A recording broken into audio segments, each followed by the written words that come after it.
You are Locked On Nationals, your daily Washington Nationals podcast, part of the Locked On Podcast Network, your team every day.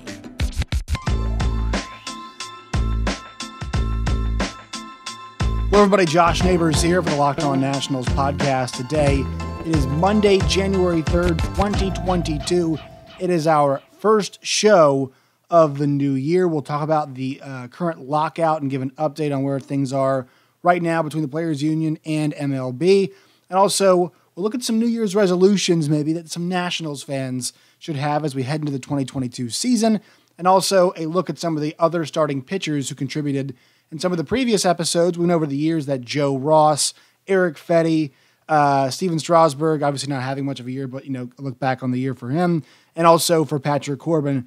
We'll look at some of the other guys who are in the back end of the rotation that are still on the Nationals, that were still there after they made their moves and made some starts in the second half of the season, and what their staying power could be the Nats in 2022 and beyond. All right, before we get into everything here on the show today, I want to thank you all for helping us grow this thing in 2021. So 2020 is when we first began this show, and we began a couple months before COVID hit hard, and that made the show difficult. Well, we made it to 2021 after that 2020 abbreviated season, and we had a full year this year, and I thank all of you all for supporting this show from start to finish. It was a really successful year. Our audience has grown. I really appreciate you guys being a part of that across the entire year, and also we started our YouTube channel as well. So kind of having this growth across the entire 2021 was great. Our show was up 200% in terms of listenership, and I appreciate once again the thousands of you that downloaded, checked out the show. Make sure you guys check us out on YouTube now too. Really subscribe. We want to build that channel up here in 2022 and make that a place that Nats fans can come and kind of a conversational place, right? As opposed to these podcasts, you guys can't interact with each other. Comment sections on YouTube videos are a great place for that to happen. So let's see if we can grow that YouTube channel. Just look up Locked On Nationals. You can find us. Make sure you follow us on Twitter at @LO_Nationals. Let us know what else you guys want coming up here. Try to get some more interviews, kind of diversify who we talk to a little bit as we head towards what hopefully is a full season here in 2022. And that kind of leads us into our first point. First topic, if you will, today. I'm going to read here from Anthony Franco at MLB Trade Rumors. We're going to talk about, once again, this lockout. He says, no CBA negotiations between MLB and MLBPA are currently scheduled. He says last month, Evan Drellich of The Athletic reported that Major League Baseball and the MLB Players Association weren't expected to discuss core economic issues until after the new year. The calendar has since flipped, but there still don't seem to be any talks on the horizon. Bob Nightingale of USA Today reports that there is currently no schedule for the next set of collective bargaining discussions. Nightingale adds that the parties have met twice since MLB instituted a lockout in the early morning hours of December 2nd. Those talks, as expected, were strictly regarding issues not related to core economics. In those key economics, i.e. the game's service time structure, the competitive balance tax, and playoff expansion, that are the greatest importance to both sides. So, once again, we are at a point right now where, we're at a full month of this lockout as we're talking here on January 3rd. Started in the, early hours of, as Bob Nightingale said, December 2nd, as the article said from Anthony Franco, December 2nd. And I've been asking everybody I've talked to on this show, what's your confidence level? How are you feeling as we head towards this point? And I think that cautious optimism that a lot of people had, and I think that I had at one point too, I felt like there was no way Major League Baseball could repeat what they did in 2020 and kind of by extension what they did back in the 90s as well. I didn't think that would happen. But as we kind of move into January now, and look, I know they said this is the first Monday of the new year, so expecting them to be at the table right now is kind of weird. But I felt like, they could have set a date before and said, hey, look, January 6th, right? At sometime in the first kind of part of January, we can come together, we can meet, and we can try to start hammering things out. Well, that didn't happen. That has not happened yet. I think I want to say the lack of desperation by both sides to get something done right now just shows that they're not too worried about it. I hope that's kind of where they are. But I think also people could say, well, I think it's foolish that they don't have something. I think if they believe they're going to get something done, they're being overconfident about that situation. So, there's a part of me that still feels like, all right, if these two sides aren't, together right now, then they're not too worried. But also there is a big part of me that thinks, all right, guys, come on, get on the horse here. Let's make some contact. Let's get in the room. Let's have some conversations. Let's knock out these core issues, or at least try to start knocking out these core issues, because I feel like these are things that take a long time to negotiate. I mean, these are some really important and entrenched rules. Expanding the playoff is huge, right? It's very big. And the give and take from both these sides, especially the players' side, it's always what you want to watch. The ownership, the league usually gets its way, but that's what to look at. Will the players make any inroads? Will they get themselves into a situation where they feel better about, something like a service time, right? Or they feel good about their playoff expansion? That's what I'm curious to see. How much will they have to give up to get the things that they want? And I actually am a proponent of the expanded playoffs. I think there should be less regular season games. I think the playoffs should be expanded. That's just me, though. And it's just me. But I'm going to say this once again, and if you're new to this show, it's the first time you've heard it. If you're not new to this show, you've heard me say this before. The pitchers and catchers reporting clock right now at this point in time is 41 days, 9 hours, 15 minutes, and 15 seconds as I'm recording this right now. As that number shrinks and the number of days that we have been locked out increases, my worry goes up, my concern goes up, and that's where I think I look at it, that perspective. Other people look at it a different way, just because there are more days, that we've been locked out than days until spring training. Pitchers and catchers reporting does not mean that there's no deal going to get done. I just feel like, as the season approaches and as lockout continues, just concern is going to rise up. But those two numbers are how I am tracking my kind of worry right now. But let's see. Hopefully these two sides can get something done.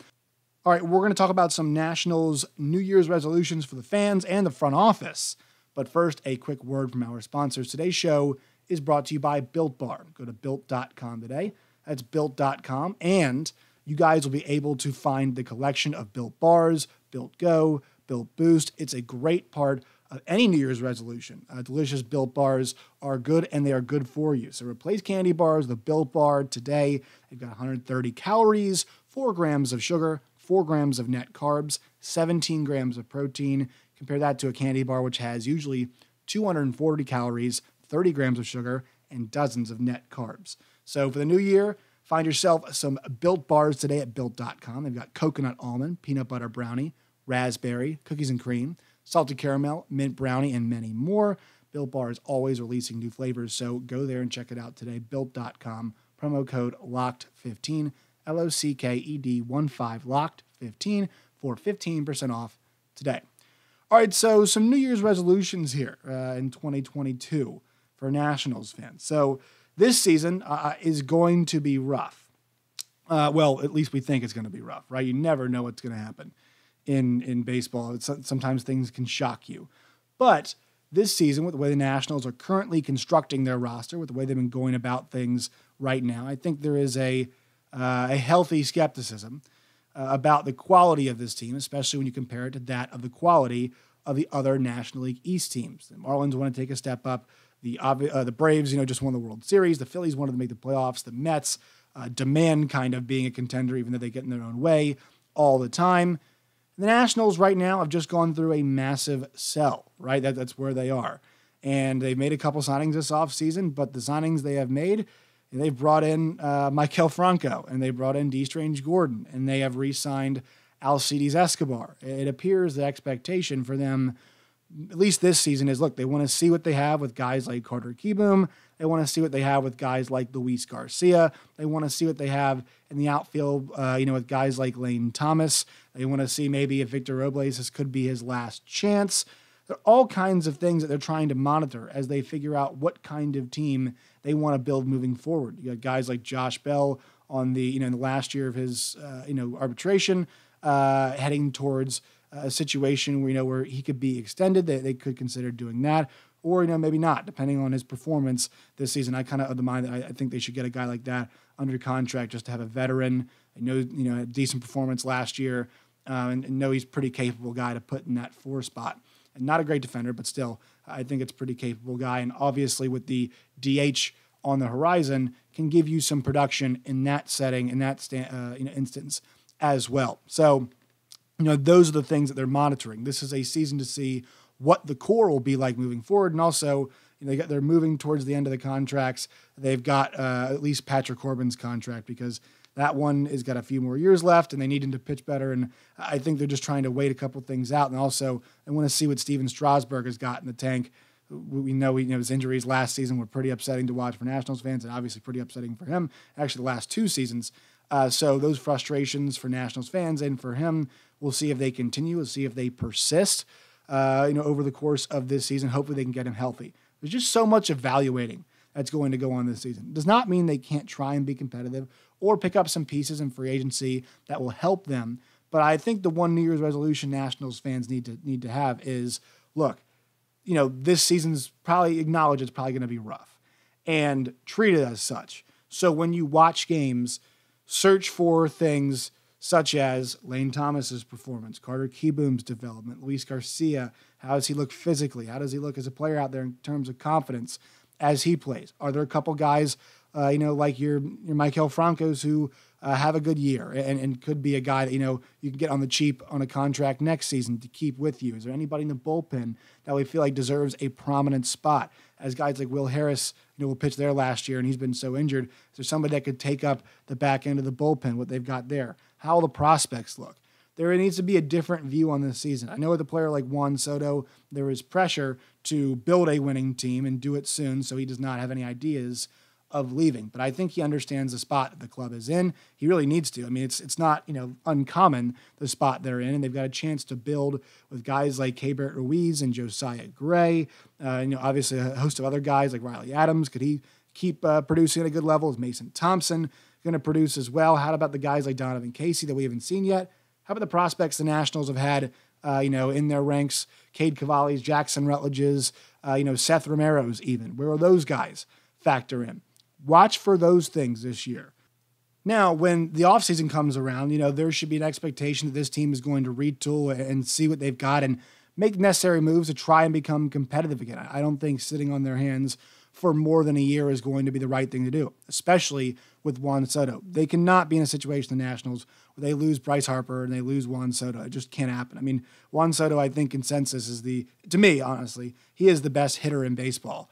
Just on a day-to-day basis. I really believe that, and I think a lot of people are believing that, and also his age, too, is very helpful. The fact that he's in his early 20s makes you think, wow, the sky is a limit for this kid, and it makes you think about the offense, right? They're the best average in the league last year for National League teams, and even after they lost all those guys they traded, they still produced at a pretty high level on the offensive side. It felt like still the pitching was the issue. Now, will those guys keep rolling for them next season? I don't know if Lane Thomas will keep producing the way he is. I don't think we can say for sure. But we saw how easy it was to build a lineup. I mean, that front three, they had Trey, they had Schwarber, they had Juan. Even with 2 of those guys, they were feared. It just, with Juan there, it really opens up so many things, and all you need to do is start adding a couple key pieces and get this thing going to not full on, Trey Turner, Kyle Schwarber, Juan Soto, Josh Bell mode, but a place where the offense is productive and it's a normal offense. And I think obviously that's the part where they had to protect Juan, but that's a bit easier than the other problem, because to me, the big problem is the pitching. They got to fix that. Like, I don't think Juan Soto is going to be too concerned about how the lineup looks. I think he's going to be concerned about the overall competitiveness of the team, and where the Nationals became non-competitive last year was the pitching. It was the bullpen, it was the starters, but that was obviously also because they traded a bunch of dudes away. They do need to make some strides in rebuilding that, rebuilding the pen, be able to protect the leads, get starters into the 6th and 7th innings on quality starts. They have to start building that part up, and I think that'll be a big focus of this season. I think a lot of scouting is going to happen too. A lot of looking ahead to see who's available in 2022 at the end of the season as a free agent. The Nationals could potentially move in. So I would say the resolution for Nationals fans is to have that patience and watch for those certain things and put pressure in the right places, right? this point, we should be demanding a lot, or at least starter quality from Victor Robles. He's had plenty of time. We should be asking for progression from Carter Kieboom and seeing what Luis Garcia has and see if Josiah Gray will improve. Asking for those improvements is not too much, but being negative all the time about this is not, about wins and losses. This team is not trying to win 100 games next season, not trying to win the division. You can get mad about the way they lose and point out the problems, but tracking the wins and losses is a barometer of what we want to see in this team, especially in the future, not how this thing should work this year. And then to the other side of that, the New Year's resolution for the front office is show the fans that you care, because I think there is some sentiment right now on the Nationals fan side is that this team doesn't seem to want to rebuild as fast. Just they got the championship and they want to be complacent.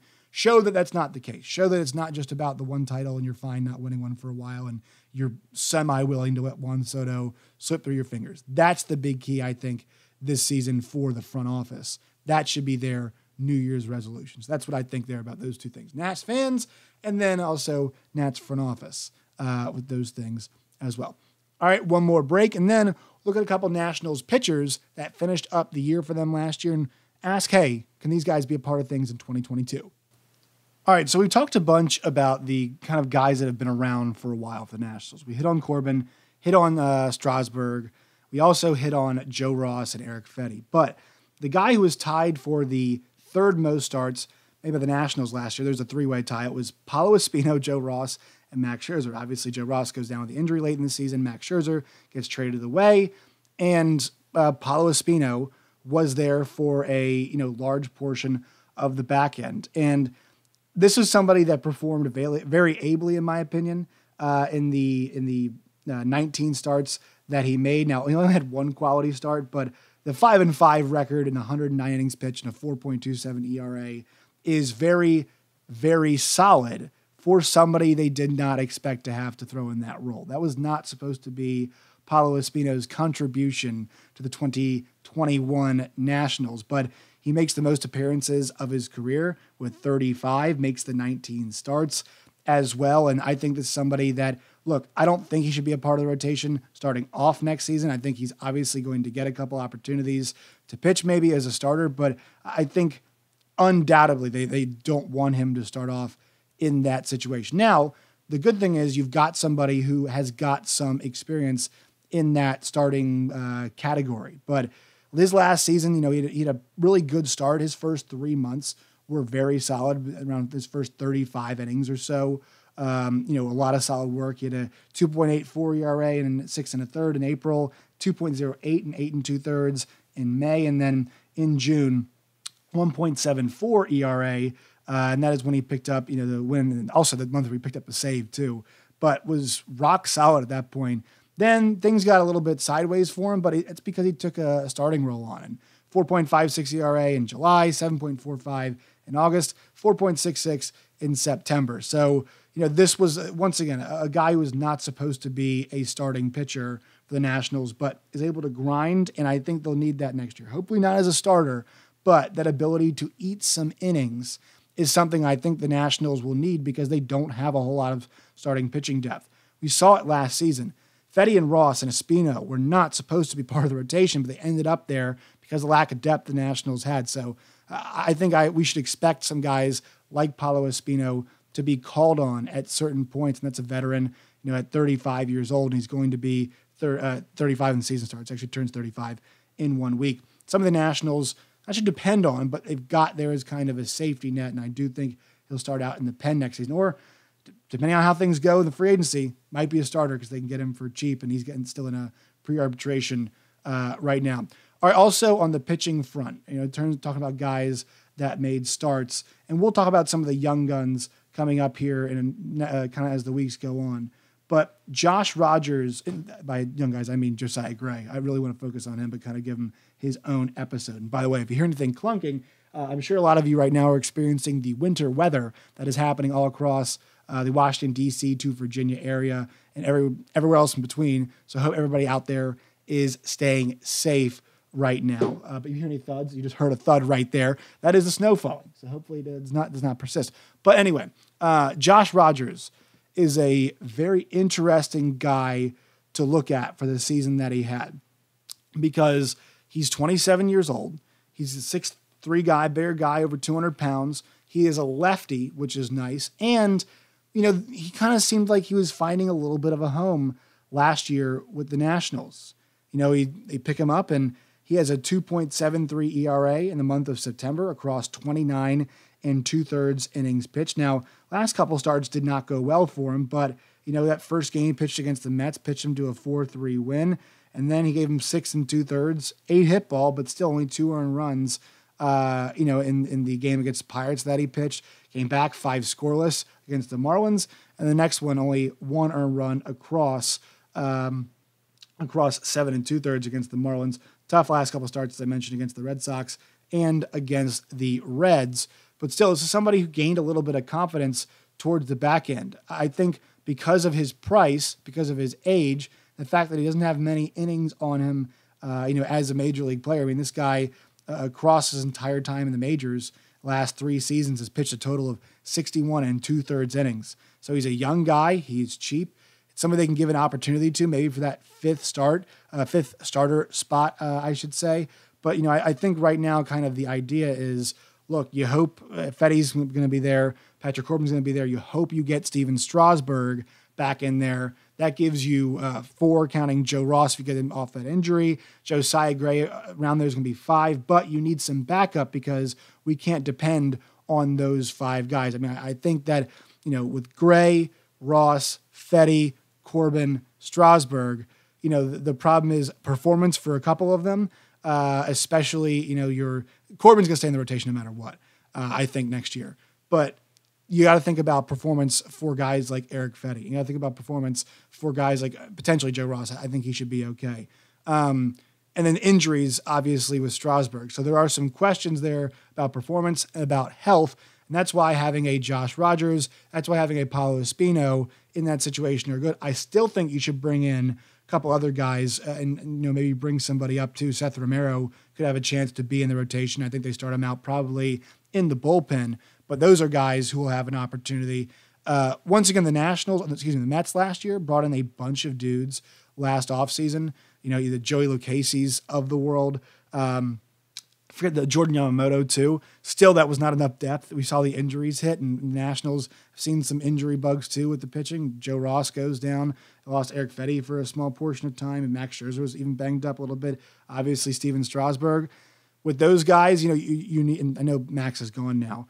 But they still need to have some depth. That's one thing you need to have because they don't want to tax their bullpen again. It's going to be tougher to evaluate the bullpen and evaluate guys in certain spots if your starting pitching is not producing at a good enough level. You want to be able to evaluate the bullpen because you have guys in good spots in the 6th, 7th, 8th, 9th innings. Well, you need to make sure you get there first. And they have to get some guys to get them to the back end so they can begin to evaluate these players in certain spots. And so I don't think they have enough at this point. I can't tell you that we can count on Josh Rogers next season in the Nationals' perspective. I don't think they can depend on him for sure, right? What's Joe Ross going to look like coming off his injury? Last we heard, he avoided the surgery.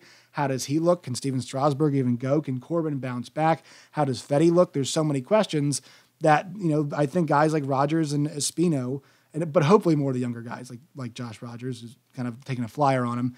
Hopefully those guys get more opportunities to show what they've got and potentially, make themselves some money down the road and give the Nats some innings and give them something to think about, hey, should this guy be a part of our team, rotation, bullpen, whatever, moving forward? But Josh Rogers is the one you look at to say, all right, results from before have not been great. The small sample size that we got was pretty good. Let's see what he's got next season. So I'm interested. Josh Rogers, Paulo Espino. With the way the Nats have been kind of frugal so far this offseason, would not be shocked if those guys got some more opportunities in 2022. All right, that will do it for today's show. Make sure you follow us on Twitter at @LO_Nationals. You can follow me at JoshNeighbors_. Till next time, my friends, as always, stay safe.